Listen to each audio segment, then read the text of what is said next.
I never realized how much my hands expressed my emotions, how they moved with my mood, the center of the soft palm that told stories when touched, the lines like roads leading to precious memories that never needed protection. They were always out in the open, always ready to be seen when the time was right, but some emotions are blinding. They make your fingers flicker, they try to overwhelm you, try to take over your identity, so you learn to clench. You learn to hold back what needs to be free, and soon this becomes your reality. Soon it becomes all you know, like the clenched fist by my side when I was frustrated.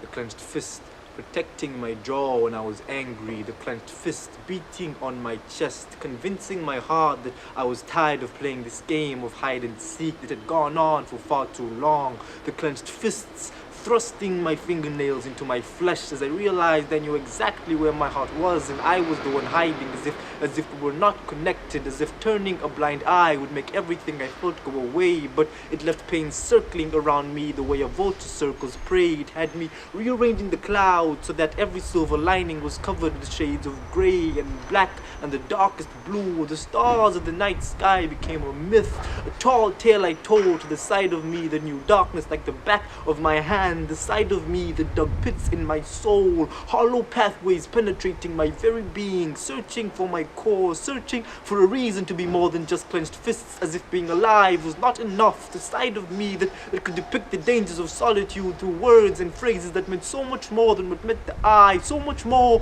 than what met the ear. Like, is it ever just a poem, these declarations of despair, of love, of hope, of joy, of confusion, of chaos, these metaphors that come to life at night, turning fear into flight, allowing a moment's escape from bondage, from slavery to self. These chains we shackle around ourselves, hindering our own growth. But why? Why would you return to captivity after tasting how effortlessly sweet freedom is? Why would you trade in your wings for stone that only weighs you down? Don't you know that you were made for more? Don't you know that the most beautiful thing about you is that you are you? Don't you see your worth?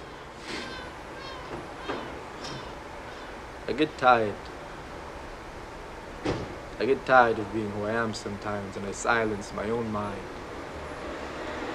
I get weary and forget what really matters. And I ask myself, what happens when the caged bird is set free?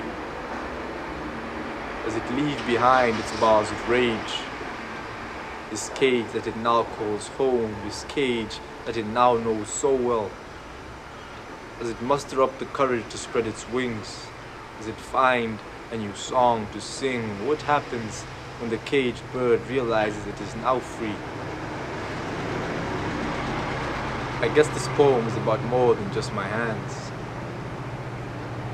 But even youths grow tired and weary, and young men stumble and fall. But those who hope in the Lord will renew their strength.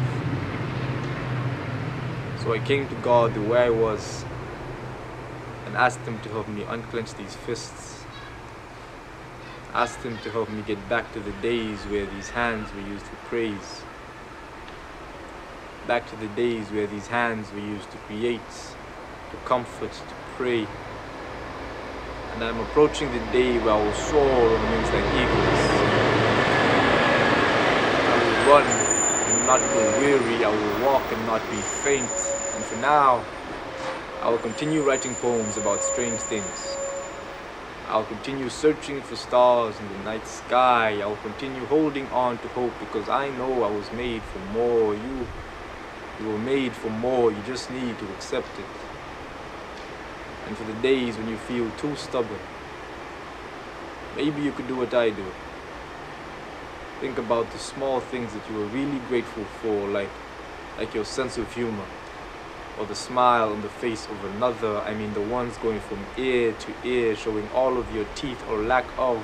Either way, you are still beautiful. I thank God for people.